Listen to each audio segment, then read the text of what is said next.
La teoría lingüística y enfoques: lenguaje, origen, naturaleza y funcionamiento. Comencemos con la introducción. El lenguaje humano es un sistema de comunicación complejos que puede ser estudiado desde distintas ópticas, las cuales vendrían a ser cultural, filosófico, genético, etc. La lingüística, a la que nosotros denominaremos la ciencia de la palabra, como ciencia surge desde las primeras décadas del siglo XX, con la obra de Ferdinand Saussure. En esta obra inaugural se explica el funcionamiento y estructuras de las lenguas naturales, siendo las bases y presupuestos del estructuralismo europeo. Saussure se vale del establecimiento de 4 dicotomías: 1. Lengua, habla. 2. Significante, significado. 3. Diacronía, sincronía. Y 4. Paradigma, sintagma. Los generativistas estudian el lenguaje como uno de los más grandes logros de la especie humana. Es una facultad cognitiva de todos los seres humanos. Por ejemplo, un hombre tiene una habla fluida, que produce en promedio unas 150 palabras tomadas de 20.000 a 40.000 alternativas de uso, mientras que un niño de 5 años maneja un léxico promedio de más de 6.000 palabras. Presentamos aquí un estudio del lenguaje humano de acuerdo a los postulados centrales del estructuralismo, generativismo y la lingüística cognitiva.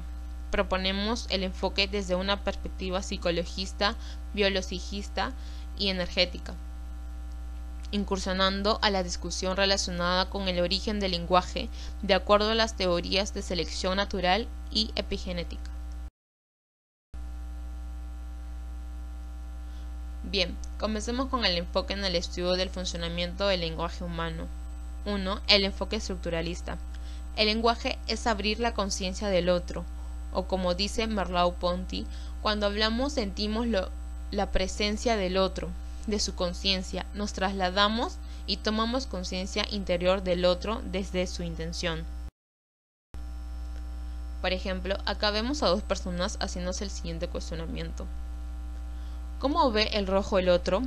Quizás lo ve tal como yo veo el verde, pero cuando dice rojo, ¿es seguro que entiende lo mismo que yo entiendo por rojo?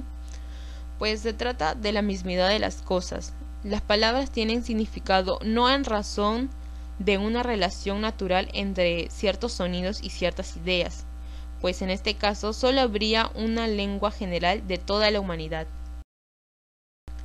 Cosseriu asegura que el lenguaje es la primera forma de salir de sí mismo e ir hacia el otro. Con esto se da inicio a la teoría o la dimensión de la subjetividad. Al hablar algo se convierte en algo común, que ya es común. El único que llegó a entender el funcionamiento de estas dimensiones fue Humboldt, aunque un tanto intuitivamente y no como una visión de un verdadero filósofo. En su obra El hombre y su lenguaje, de Eugenio Cosseriu, se habla de las cuales vendrían a ser las siguientes. En la primera, el lenguaje se presenta como una actividad humana específica y fácilmente reconocible como un habla o discurso. En la segunda, la esencia de la función del lenguaje es el intercambio significativo entre 2 conciencias de un mismo estatus, 2 seres humanos con una conciencia superior. Por esta razón, es un habla con otro.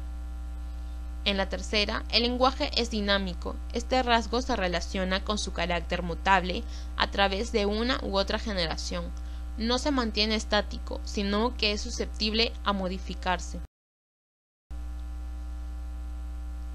Evidentemente, estas 3 comprobaciones se relacionan con las 2 dimensiones. La primera es la relación entre sujeto-objeto. La segunda es la interrelación entre sujeto-sujeto. Por un lado, el ser humano es el sujeto que aprende el objeto, es decir, el lenguaje. Esta interacción es capaz de generar y producir significados de manera ilimitada y creativa. Por otro lado, el hombre como sujeto posee una naturaleza social, es decir, se requiere necesariamente intercambiar o articularse con otras conciencias semejantes. El lenguaje es una actividad humana universal, puesto que es una facultad propia de todos los seres humanos. Por otro lado, se dice a la vez que es individual, puesto que su realización es realizada por cada sujeto de manera distinta que el otro, con sus respectivas particularidades. Según Coserio, en el lenguaje podemos distinguir tres niveles.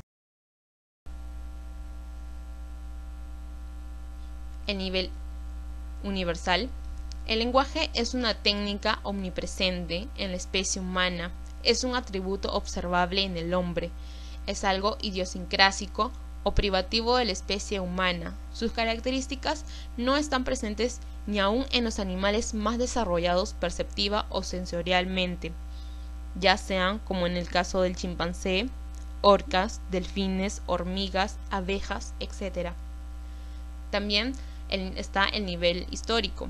Esta facultad humana se manifiesta a partir de lenguas o técnicas históricas que se han ido estableciendo a través del tiempo, paralelamente al surgimiento, al desarrollo histórico de los pueblos. El lenguaje no es un producto estático, se va construyendo a través del tiempo, va desarrollándose y cimentándose.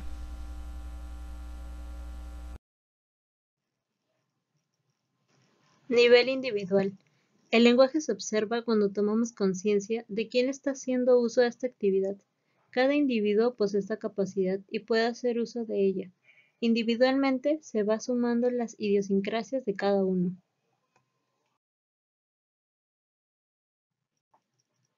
Enfoque generativista del lenguaje.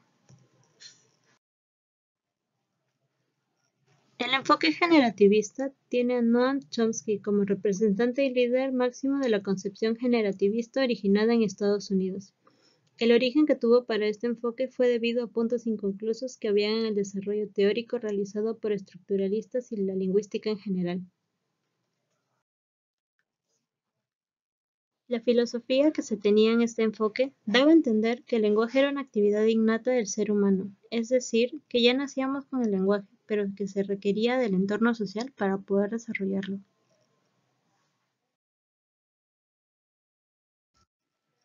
Naturaleza del lenguaje. Con respecto a la naturaleza del lenguaje, el enfoque menciona cómo la facultad humana del lenguaje es una propiedad de la especie. Es así como explica el desarrollo en la historia y en la diversidad cultural. También como el uso de signos lingüísticos para poder expresarnos nos logra diferenciar de los animales. Facultad humana del lenguaje como órgano del lenguaje. No es algo que se pueda extraer sin dejar el cuerpo intacto. Esto indica la importancia e impacto del lenguaje en el ser humano. Lengua como resultado de la interacción de dos factores, estado inicial y el curso de la experiencia. En otras palabras, como ya se había mencionado, la lengua será reconocida por la interacción con el entorno social. Teoría lingüística. Aquí se ven dos puntos, la descriptiva y la explicativa. La gramática universal. ¿Qué es la gramática universal? Es la universalidad de la gramática, es decir, que toda lengua humana tiene gramática. La gramática universal es el conjunto de reglas y principios comunes a todas las lenguas. Una hipótesis adoptada por los generativistas de la tradición es precisamente que la gramática universal es innata a toda la especie humana. Identificación del área del cerebro donde aparentemente reside la gramática universal. Para esta investigación, la doctora Musso y su grupo de colegas enseñaron a un grupo de 12 personas adultas de habla alemana 3 reglas gramaticales de una lengua extranjera, italiano o japonés, mientras se analizaban las reacciones de su cerebro con un escáner de resonancia magnética. A continuación se les enseñó reglas gramaticales falsas sobre una lengua inexistente, pero que tenía un léxico parecido a las lenguas antes dichas. Se observó que en el área de Broca solo procesa las reglas gramaticales sobre el italiano y japonés reales, pero esa área nunca se activa ante las normas falsas del pseudo-italiano y pseudo-japonés. De acuerdo a la doctora Musso y su grupo de colegas, es en el área de Broca en donde reside la gramática universal. La adquisición del lenguaje.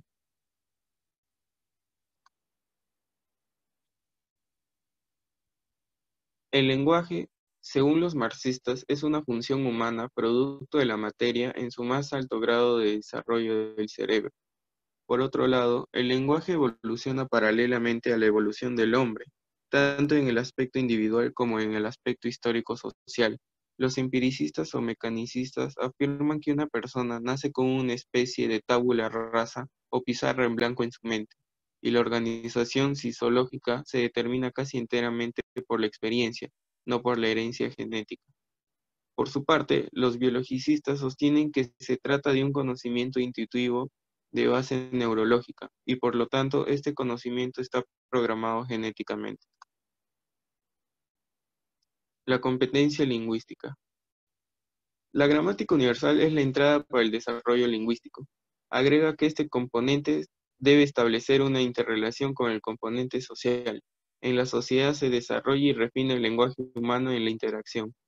El niño, al llegar al estado estable o de madurez, adquiere la competencia lingüística, que aproximadamente es a la edad de 4 años. Este proceso se lleva de una manera gradual con la gramática universal como la etapa inicial hasta alcanzar la competencia lingüística. La etapa crítica para el aprendizaje o descubrimiento de la gramática de una lengua oscila entre los 8 a 9 años de edad. Pasado este periodo, el proceso de aprendizaje o de adquisición se produce en forma muy lenta y un tanto desfigurada.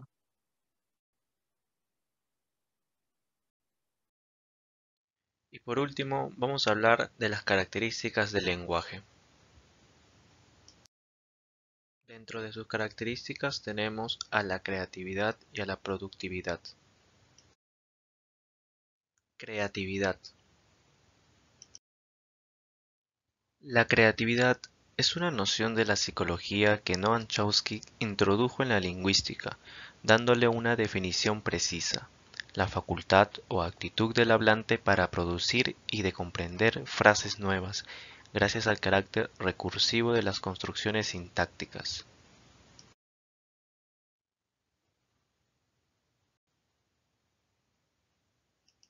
La creatividad podría igualmente ser concebida como el resultado de la lengua y el habla.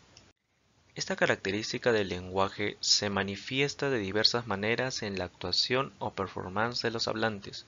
Ellos demuestran estar dotados de la facilidad para construir nuevos ítems lingüísticos a partir de elementos ya existentes en la lengua. No solo capaces de formas derivadas u otras palabras a partir de las ya existentes, también son capaces de crear nuevos mecanismos para su formación. Por ejemplo, podemos ver aquí el acrónimo APRA, que pertenece a un partido político, cuyas siglas significan Alianza Popular Revolucionaria Americana. Otro ejemplo es el acrónimo LOL, que se utiliza para expresar alegría, pero a veces se usa con un aire sarcástico. Sus siglas significan Laughing Out Loud, que traducidas al castellano serían reírse a carcajadas. Por último ejemplo, MOBA. El MOBA es un género de videojuegos que se desarrolla en una arena virtual en conexión con otros jugadores para cumplir un objetivo claro y específico: dominar en batalla al otro equipo. De ahí su nombre por sus siglas en inglés, Multiplayer Online Battle Arena. La productividad.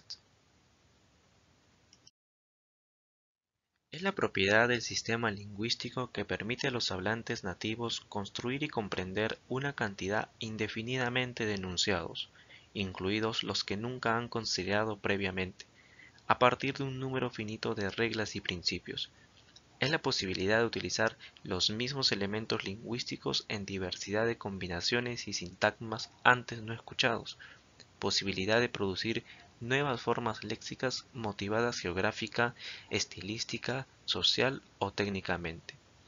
Así, por ejemplo, la palabra niño recibe diversas alteraciones dependiendo de la zona geográfica en que se encuentre. Así, en la selva a un niño se le puede decir huambra y en la sierra a un niño se le puede decir guagua. En la relación entre significados denotativos y connotativos podemos observar la productividad del significado.